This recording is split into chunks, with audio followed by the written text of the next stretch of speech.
The sterile, white corridors of the quantum research library hummed with the constant vibration of high-tech servers and the quiet whispers of elite scientists. Paul moved through these halls with a heavy mop and a rhythmic, slow pace, his faded blue uniform a stark contrast to the lab coats and expensive suits that hurried past him. To the brilliant minds working there, Paul was a non-entity, a part of the background noise that ensured the floors were clean and the trash was emptied before the next breakthrough occurred. None of them knew that the man leaning over a bucket of soapy water had once been the lead architect of global encryption systems, a mathematical genius whose formulas still lived in the heart of the very machines they used. After a personal tragedy took his family and his desire for fame, Paul had walked away from the ivory towers of academia, seeking the quiet sanctuary of manual labor where no one expected him to solve the world's problems.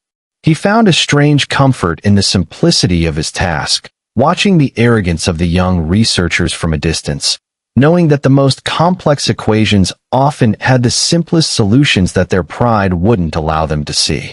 Sophia, the youngest lead researcher in the facility's history, was a woman whose intellect was only matched by her staggering lack of empathy.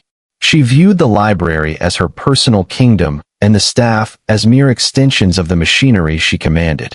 One afternoon, while Paul was carefully cleaning the glass partitions of the main laboratory, he paused for a second to look at a complex series of variables scribbled on a digital whiteboard.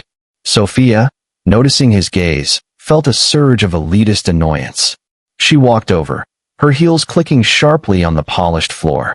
"Is the light reflecting off the glass too complicated for you, Paul?" she asked, her voice dripping with a cold, sharp sarcasm that made the other assistant snicker. "Don't stain the boards with your breath. These calculations are meant for people who can think in dimensions you didn't even know existed. Just stick to the dust and the dirt.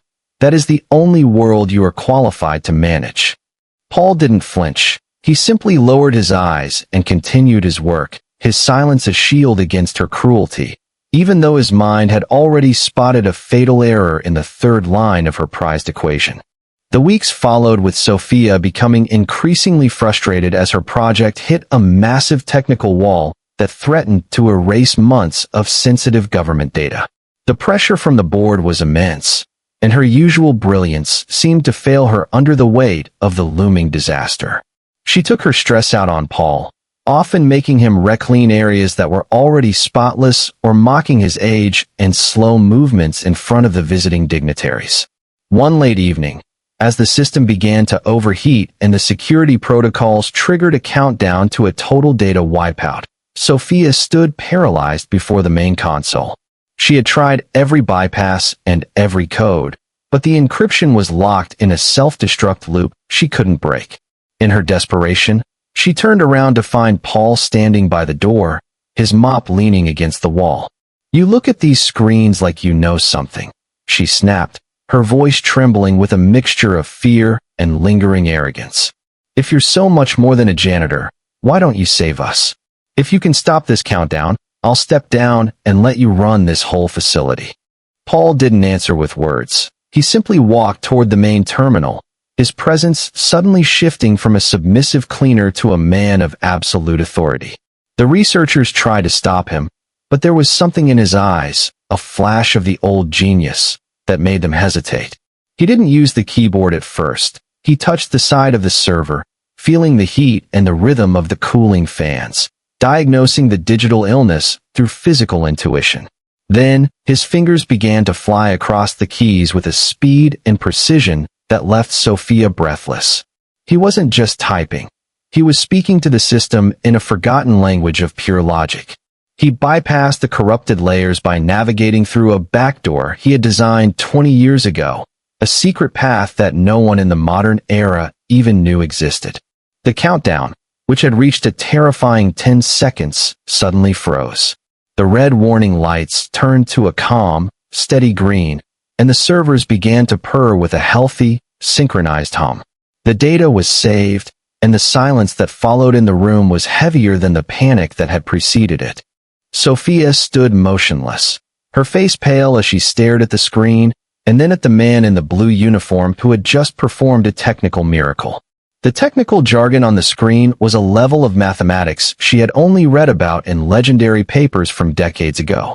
She looked at Paul's hands, which were still resting on the console, and realized they were the hands of a master. "Who are you?" she whispered, her voice stripped of all its former sting. Paul took a deep breath, the adrenaline of the moment fading back into his usual calm. "I am the man you told to stick to the dirt, Sophia," he said softly, his voice echoing with a weary wisdom. "I am a man who realized a long time ago that a title doesn't make you smart, and a uniform doesn't make you invisible. You were so busy looking down at the floor that you didn't realize the person cleaning it was the one who built the foundation you're standing on." He didn't wait for her to apologize. He simply picked up his mop and walked back out into the corridor, leaving the most brilliant minds in the country standing in the shadows of his brilliance.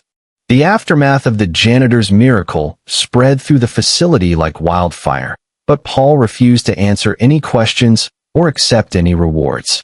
He returned to his duties the next day as if nothing had changed, but the atmosphere in the library had been permanently altered. The researchers no longer looked past him.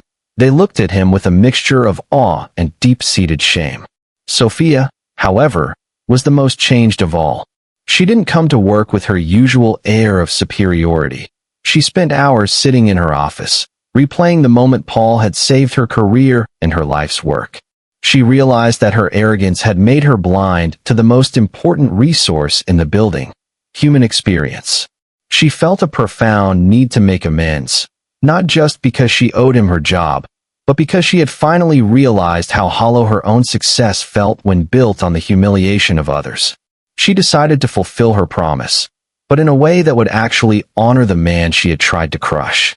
A few days later, Sophia found Paul in the archives, meticulously dusting the old physical encyclopedias that no one touched anymore. She didn't approach him as a boss. She stood a few feet away, waiting for him to finish, a gesture of respect he hadn't received in years. When he finally looked up, she didn't offer a check or a promotion. She held out a small, leather-bound notebook, his own old research journal that she had tracked down from a closed university archive. "I won't ask you to be the director, Paul," she said, her voice genuine and humble, "because I know you chose this life for a reason. But I am stepping down as the lead. I've requested that the board turn my salary into a scholarship fund for underprivileged students in your name. And I want to stay here, as your assistant, if you'll have me. I don't want to learn how to code from you. I want to learn how to be a human being." Paul looked at the notebook, his fingers tracing the familiar worn edges of his past, and a small, rare smile touched his lips. Paul didn't let her step down, but he did agree to become the facility's chief advisor on one condition: that he could keep his blue uniform and his mop. He wanted to remain a reminder to everyone who entered the building that greatness is not a destination or a rank, but a way of being.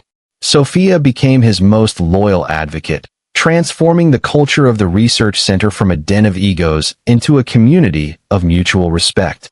They worked together for many years, the young researcher and the old master, blending the cutting-edge technology of the future with the timeless wisdom of the past.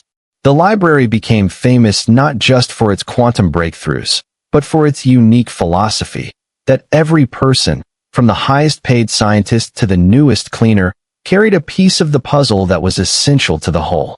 Sophia learned that the most complex equations were indeed the ones involving human hearts, and that Paul had been the best teacher she could have ever hoped for.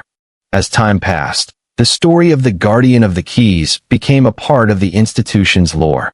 Paul eventually retired, not to a life of luxury, but to a quiet garden where he could finally find the peace that had eluded him for so long. On his last day, the entire staff lined the corridors, not in lab coats, but in silence, bowing their heads as he walked out for the last time. He left his mop leaning against the main console, a symbolic scepter of the true king of the facility. Sophia was the last one to shake his hand at the door. "Thank you for saving me, Paul," she said, her eyes bright with gratitude. Paul patted her hand and whispered, "I didn't save you, Sophia. I just turned the lights on so you could see where you were walking."